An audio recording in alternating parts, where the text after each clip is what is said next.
बिस्मिल्लाहिर्रहमानिर्रहीम। अस्सलाम वालेकुम। लाइव विद लुकमान शाह के साथ आपकी खिदमत में हाज़िर हूँ। नाजरीन, इस वक्त मियाँ मोहम्मद नवाज़ शरीफ साहब की वापसी की बातें हो रही हैं और कहीं कहीं मरियम नवाज़ साहिबा और मियाँ शहबाज शरीफ के दरमियान सर्द जंग भी दिखाई दे रही है। ये जंग मीडिया पे है या असल में भी इसकी कुछ हकीकत है?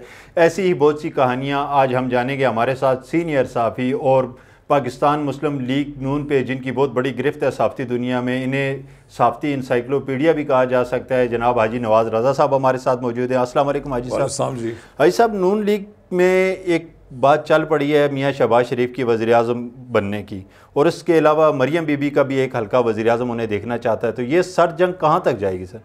देखिए, सर जंग को नहीं है। बहुत अरसे से ये बात कही जा रही थी कि एस्टेब्लिशमेंट जो है वो चाहती है कि मियाँ शहबाज शरीफ मुल्क के वज़ीर आज़म हो। और ये बात आपने पिछले दिनों सुना भी होगा कि ब्रिगेडियर एजाज शाह ने कहा कि अगर हमारी बात मान ली जाती तो आज मुस्लिम लीग नून की हुकूमत होती। वो -1 का एक फार्मूला था जिसको नवाज़ शरीफ कभी कबूल नहीं करते थे कि नवाज़ शरीफ मंजर से हट जाएँ, मरियम नवाज़ मंजर से हट जाएँ, तो शहबाज शरीफ जो है वो एस्टेब्लिशमेंट के लिए काबिल कबूल थे। नहीं, ये -1 जो है मियाँ नवाज शरीफ को तो कबूल नहीं है, लेकिन मियाँ शहबाज शरीफ भी इसे कबूल करेंगे या नहीं करेंगे? नहीं, देखें, वो एक बात करते हैं कि फॉर टाइम बीइंग अगर मियाँ शहबाज शरीफ अगर मुल्क के वज़ीर आज़म बनते हैं तो कम अज़ कम अपने भाई की वापसी के लिए कोई रास्ता अख्तियार करेंगे, निकालेंगे। ये जब बातें होती थी तो उस वक्त कोई मतलब है दोनों तरफ से कहा जाता कि नवाज़ शरीफ नहीं मानते। और ये बात दुरुस्त है कि नवाज़ शरीफ अपने इस नारे से कि वोट को इज़्ज़त दो उससे पीछे हटने के लिए तैयार नहीं थे, और अब भी वो नहीं है, उससे हटने के लिए तैयार नहीं है। लेकिन फिर ये देखें, राब्ते हुए मेरी अपनी इतला के मुताबिक ये है कि मियाँ शहबाज शरीफ की रावलपिंडी में कुछ लोगों से मुलाकातें हुई हैं। फिर यहाँ से कुछ लोग लंदन गए हैं और लंदन में उन्होंने मुलाकातें की हैं। कुछ ने कहा कि वो मुलाकात कोई सूदमंद नहीं रही। किसी ने मुझे बताया कि नहीं, कुछ मामला तय पा गए हैं। ये जब शायद हकान अब्बासी ने पिछले दिनों एक प्रेस कॉन्फ्रेंस में ख़ास तौर पर ये बात कही कि मियाँ शहबाज शरीफ ही हमारे वज़ीर आज़म होंगे। असूली बात तो ये है कि शहबाज शरीफ साहब ही अहल आदमी है उस वक्त, जो है प्रेसिडेंट भी है पार्टी के, और वो डिस्क्वालीफाई तो नहीं हुए। फिर मियाँ नवाज़ शरीफ तो डिस्क्वालीफाई हैं और मरियम नवाज़ भी डिस्क्वालीफाई हैं। मरियम नवाज़ ज़मानत पर हैं लेकिन कुछ की सज़ा ख़त्म नहीं हुई। एक असूली अगर बात की जाए तो उन्होंने एक असूली बात की, लेकिन मुझे मालूम है कि शायद हकान अब्बासी तो ख़ुद आजकल मियाँ शहबाज शरीफ के नाकद हैं, लेकिन उनके मुँह से जब ये कहा गया कि हमारे वज़ीर आज़म शहबाज शरीफ होंगे तो ये असल में एस्टेब्लिशमेंट को पैगाम। इसका मतलब है कि वो नज़रिया जो है, नज़रियाती सियासत, वो दफन होती जा रही है। कोई नज़रियाती दावा नहीं है कि पार्टी ने महसूस किया कि उसका सदर जो है इस वक्त मियाँ, देखो, या तो लड़ते रहे ना, बिल्कुल, एक तो बात है तवील जंग करे, तवील जंग नहीं करना चाहते। अगर वे देखें 3.5-4 साल तो उन्होंने गुजार दिए, लेकिन अगर 3.5-4 साल के बाद मुल्क की हालत ये हो गई है तो मियाँ शहबाज शरीफ तो एक अच्छे एडमिनिस्ट्रेटर, एक अच्छे पॉलिटिशियन और एक अच्छी रेपुटेशन रखने वाले सियासतदान हैं। अगर वो, मेरा ख्याल है कि अगर वो इस मुल्क का नज़्म नस्क संभाल लें तो वो जो इंतज़ामी खराबियाँ हैं वो सारी दूर हो जाएगी। मुल्क एक बार फिर तरक्की की राह पर चल जाए। पंजाब हमारे सामने है। जब तक वो पंजाब के वज़ीर आला 3 बार रहे तो उन्होंने ये मुल्क को, पंजाब को सब सूबों से आगे ले गए। इस डील में आप मियाँ नवाज शरीफ साहब की और मरियम साहिबा की सज़ाएं ख़त्म होती देख रहे हैं? नहीं, ख़त्म हो जाएंगी। क्यों ख़त्म? तो देखें ना, ख़त्म तो उस वक्त हो जाएंगी जब ये फ्री एंड फेयर ट्रायल हुआ।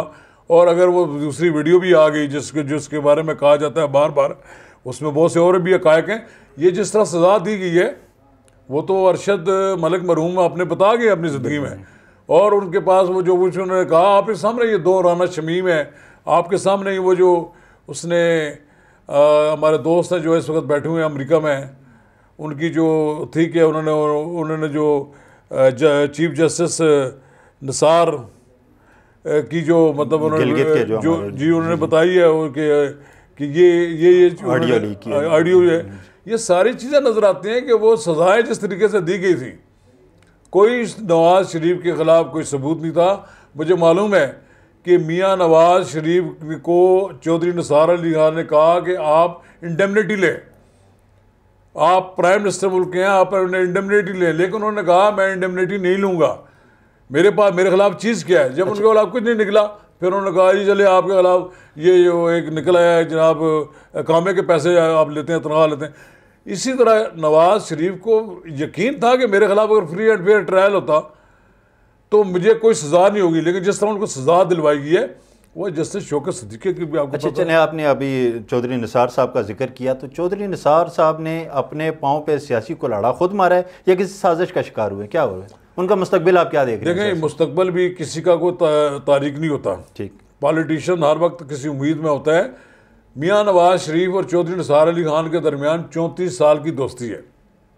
34 साल की दोस्ती के बाद जो मियाँ नवाज शरीफ के बहुत जो करीब लोग हो गए थे, उन्होंने मियाँ नवाज शरीफ और चौधरी निसार अली खान के दरमियान एक ऐसी दीवारें तामीर कर दी कि जिनकी आवाज़ नवाज शरीफ तक नहीं उनकी पहुँचती थी, चौधरी निसार की, और ना ही चौधरी निसार अली खान कोई मियाँ नवाज शरीफ की बात सुनने के लिए तैयार थे। बात यह गनाह का मसला होता है, मियाँ नवाज शरीफ के दिल में कहीं बाल आ गया, या वो ये समझते हैं कि ये जो सारा उनके मलबा आगे गिरा है उसमें भी उनका कोई हाथ है। लेकिन चौधरी निसार अली खान कहते हैं मैं 34 साल एक शख्स का वफादार हूँ, 3 बार मुझे वज़ीर आज़म बनाने की पेशकशें होती नहीं, उस वक्त तो मैंने उनके खिलाफ कोई साजिश नहीं की। अब ये जो इतनी लड़ाई है, वो कहते हैं कि सिंह उन्होंने लड़ाई है, मैंने नहीं लड़ाई। अच्छा, मैंने तो मना किया कि फ़ौज के साथ, एस्टेब्लिशमेंट के साथ आपका कोई मामला ख़राब ना हो, लेकिन ये कई ऐसे वाक़यात हुए कि उन्होंने कहा जी कि मैंने तो हमेशा नवाज शरीफ के रास्ते में कांटे चुने हैं। अब बात यह है कि कुछ लोगों को ये सूरत हाल कबूल नहीं थी कि चौधरी निसार अली खान तो वहाँ पर किसी ओहदे के बगैर सब कुछ करता धरता थे, टिकट्स उनकी मर्ज़ी से तकसीम होते थे। वो जो सियासी बोने थे, उनकी ख्वाहिश रही कि पार्टी से ये निकली जाएँ। अब बात अनाग ही मसला है। अब चौधरी निसार अली खान की बाइज़्ज़त मुझे वापसी नज़र नहीं आती मुस्लिम लीग नून में। अगर बाइज़्ज़त वापसी हो जाए तो मुस्लिम लीग नून के लिए भी फ़ायदा है, नवाज शरीफ के लिए भी फ़ायदा है, और चौधरी निसार अली खान के, बल्कि मियाँ मरियम नवाज़ के लिए भी फ़ायदा है। एक ऐसा आदमी जिसकी एस्टेब्लिशमेंट के साथ अच्छी तलकात हों, तो मेरा ख्याल है कि ये सारी सूरत हाल बेहतर हो सकती है। लेकिन मुझे नहीं नजर आता कि मुस्लिम लीग नून के अंदर एक बड़ा ताकतवर का तबका मौजूद है कि जो मरियम नवाज़ के इर्द है, और नवाज शरीफ को भी यही एडवाइस करता है, वो चौधरी निसार अली खान को शायद दोबारा लेने के लिए तैयार हो। दूसरी तरफ चौधरी निसार अली खान भी मरे नहीं जा रहे। ठीक, वो चौधरी निसार अली खान को जब इलेक्शन हो रहे थे 2018 के, तो उस वक्त इमरान खान ने मेजर आमिर के घर में उनको कहा कि आप हमारी पार्टी में शामिल हो जाएं, सब कुछ आप फैसले करेंगे। तो उन्होंने उस वक्त कबूल करने से उनकी पेशकश इनकार कर दिया। अच्छा, चौधरी बरादरान या चौधरी शुजात चौधरी परवेज़ इलाही और मियाँ बरादरान के दरमियान आप दूरियां ख़त्म होने देख रहे हैं, मुस्तकबिल नहीं है? जी, दूरियां थी नहीं इनकी। अच्छा। असल में बात यह है कि जब पहली बार जनरल परवेज़ मुशर्रफ ने टेक ओवर किया, तो उस वक्त इब्तदा में इतने तलकात बहुत बेहतर थे कि जब बेगम कुलसूम नवाज़ इस्लामाबाद आती थी तो चौधरी शुजात का जो घर है F8 में, वो खाली कर दिया जाता था उनके लिए। कोई आदमी वहाँ मर्द नहीं ठहरता था जब तक कि वो जो ठहरती थी। इवन चौधरी शुजात हिमसेल्फ नहीं आते थे। फिर आहिस्ता आहिस्ता जब परवेज़ मुशर्रफ की गिरफ्त मजबूत हुई, उसने अपनी सियासी जमात बनाने के लिए कोशिश की। फिर वह ख्याल का ग्रुप बनाया, यहाँ से फिर इख्तलाफात पैदा हुए। फिर ये इख्तलाफात ख़त्म हो रहे थे। एक बार दोपहर का खाना तय हो गया था। उस वक्त गवर्नर सलमान थे, क्या नाम उनका, सलमान तासीर थे। उस वक्त जब सलमान तासीर को मालूम हुआ कि इनका खाना हो रहा है, तो ये चले गए परवेज़ इलाही के पास। उन्होंने कहा हम मुनस इलाही को वज़ीर आला बनाना चाहते हैं और आप मतलब सारे मामला तय करेंगे नवाज शरीफ के साथ, आपको क्या फ़ायदा।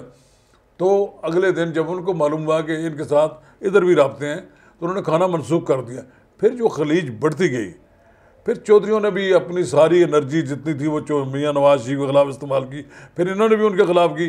फिर चौधरियों का वज़न उन लोगों में चला गया कि जो एस्टेब्लिशमेंट के साथ थे, जो नवाज शरीफ के मुखालिफ थे।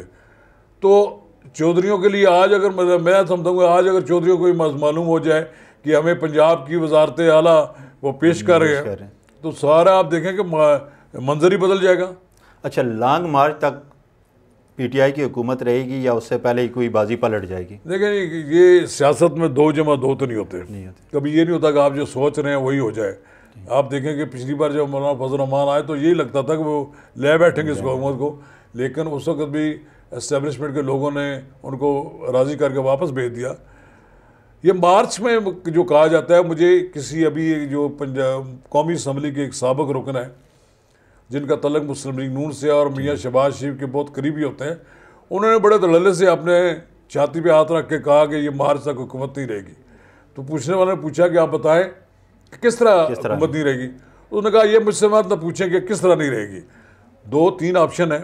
एक ऑप्शन तो ये है कि वो जो 6-8 अरकान हैं वो किसी रात को नाराज़ होकर जाकर अपोजिशन में बैठ जाएं, तो ज़रूरत ही नहीं पड़ेगी।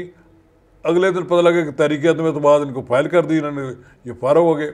दूसरी बात यह है कि इतना दबाव डाला जाए कि खुद ही इस्तीफा देकर चले जाएं। तीसरी बात यह है कि खुद ही वो असम्बली डिज़ाल्व कर दें। लेकिन इमरान खान साहब के लिए आने वाला हर दिन जो है वो अच्छा नहीं है, मुश्किल में वो मुश्किलात उनके लिए बढ़ रही हैं। और सियासत में कोई चीज़ हतमी नहीं होती कि आप कह लें, लेकिन बहरहाल इस वक्त वो एक मुश्किल सूरत हाल से दो चार हैं और कोई पता नहीं कि मार्च में उनका डबल मार्च हो जाए। यानी कबल अज़ वक्त आप इलेक्शन अभी देख नहीं रहे? नहीं, कबल अज़ वक्त इलेक्शन को मुस्तरद कोई भी नहीं कर रहा। और ये जो आपको नज़र आ रहा है चौधरी निसार अपने हल्के में मसरूफ़ हो गए हैं, इस तरह कुछ और लोग भी अपने हल्कों में जा रहे हैं। वो इसीलिए जा रहे हैं सियासी सरगर्मियों का कि किसी वक्त और किसी मरहले अगर इलेक्शन हो जाए तो कम अज़ कम उनका लोगों के साथ रब्ता हो। अच्छा हाजी साहब, आपसे लास्ट क्वेश्चन मेरा है कि क्योंकि वक्त मुख्तसर है, मियाँ नवाज शरीफ वापस आएंगे या आपकी भी ख्वाहिश है कि वो आके अब हालात का मुकाबला करें? आप देखें मेरी बात, मेरी मियाँ नवाज शरीफ से एक तो व्हाट्सएप पर रब्ता रहता है। अच्छा, बिल्कुल। मैं जो वीडियो लोड करता हूँ, जो मैं कोई कॉलम लिखता हूँ, तो फिर आप हमारे नाजरीन को ब्रेकिंग न्यूज़ दें उनकी आमद के मुताबिक। फिर अब उनके इर्द गिर्द जो लोग हैं 4-5 आदमी जो है ना हर वक्त उनके साथ साय की तरह रहते हैं। एक इसहाक डार साहब, बिल्कुल ठीक, एक नासिर भट्ट साहब, एक जो चौधरी आबद शेर अली आबद साहब, ज़ुबैर गुल साहब हैं, कुछ और लोग भी हैं। नवाज शरीफ ने अभी इन हालात में तो नहीं आना, या अब लोग अगर इमरान खान की मौजूदगी में नहीं आएंगे, नहीं मेरा मतलब कि हुकूमत अगर तो यहाँ से उन्हें कोर्ट से कोई रिलीफ मिल जाता है और वो जेल से डरने वाली बात नहीं है। बात ये है कि नवाज शरीफ तो पिछली बार जेल 3-4 जेलें तो देख चुका है ना। ये इमरान खान साहब ने तो कोई जेल नहीं देखी आज तक ज़िंदगी में। उन्होंने वो जेल भी देखी जिसमें उनके प्लेटेट्स चले गए नीचे, प्लेटलेट्स गिरे। हाँ, ये इसके बारे में अभी तक 2 राय पाई जाती हैं। कुछ लोग कहते हैं कि शायद उनको जहर खुरानी हुई, कुछ लोग आएगा उसके दानस्ता उसके प्लेटेट्स नीचे के, कुछ तो डील का भी कह रहे हैं कि डील डील तो फिर क्या जी, इनकी जान बचनी है। इनको तो फिक्र लगी थी कि कहीं मियाँ नवाज शरीफ का जेल में ही ना इंतकाल हो जाए। ये मियाँ नवाज शरीफ जिंदा भी उनके लिए मुसीबत है, लंदन में बैठा हुआ, और जो कहते हैं ना मरा हुआ हाथी भी जो है ना वो भी 1.25 लाख का होता है। नवाज शरीफ इस मुल्क के लोगों का एक ऐसा लीडर है जिस पे मुल्क की अक्सरियत उसके साथ है। अभी आप देखेंगे नवाज शरीफ का ग्राफ कम नहीं हुआ, लेकिन अक्सरियत आप कह रहे हैं KPK के बल्दियाती इलेक्शन के पहले मरले में हम देख रहे हैं नून लीग की चौथी पोजीशन पर नजर आ रही है। चौथी पोजीशन देखना उसकी ये नहीं है, इसका मतलब ये नहीं है, वो एक मैनेज इलेक्शन है। ये है कि JUI को मुस्लिम लीग नून ने मुख्तलिफ जगह पर मुकाबला नहीं किया। अच्छा, देखें जिन इलाकों में वो जीती है इसका मतलब है वहाँ वो मुकाबला करना नहीं चाहते थे। ठीक। अब हरीपुर या हज़ारा जो है वो अब सुना जो हरीपुर हज़ारा में जो मेयर बना है वो भी तकरीबन मुस्लिम लीग नून का ही आदमी है, लेकिन आज़ाद इलेक्शन। अदरवाइज अभी थोड़े से जो इसकी बेल्ट है हज़ारे जहाब का भी तलक इसी इलाके से है। आप देखेंगे ये जो इलेक्शन होने हैं इनकी बेल्ट हमेशा यही रही। पेशावर हमें मुस्लिम लीग नून का शहर रहा है, लेकिन पहली बार एक वहाँ एक नई तब्दीली आई है कि वहाँ JUI ने जीता। JUI के लिए जब मैदान उन्होंने खुला छोड़ दिया, और आप देखें अगर JUI भी लड़ती मुस्लिम लीग नून भी लड़ती, ये दोनों हार जाते। और इनका जीतना अगर अब इनके ख्याल में ये है कि JUI हमारी तादी जमात है, अगर JUI जीत जाती है तो नवाज शरीफ को मतलब उनका मकसद तो ये था ना कि इमरान खान को शिकस्त देना। जो वहाँ पर शाह सफेद के मालिक थे वो ये समझते थे हम 2/3 मेजॉरिटी से यहाँ जीते हैं, वहाँ पर ये दूसरे नंबर पर आ गए हैं। अगर थोड़ा सा और वक्त भी मिलता आप देखेंगे कि इमरान खान की जमात को शिकस्त होती। अगर ये पंजाब में भी आ जाए, अब आप देखेंगे जब पंजाब में इलेक्शन कराएंगे आप देखेंगे यहाँ पंजाब में मुस्लिम लीग स्वीप करेगी। मुस्लिम लीग नून मुल्क की बड़ी सियासी जमात है, उसका जो क्या कहते हैं बेस है ना वो है पंजाब।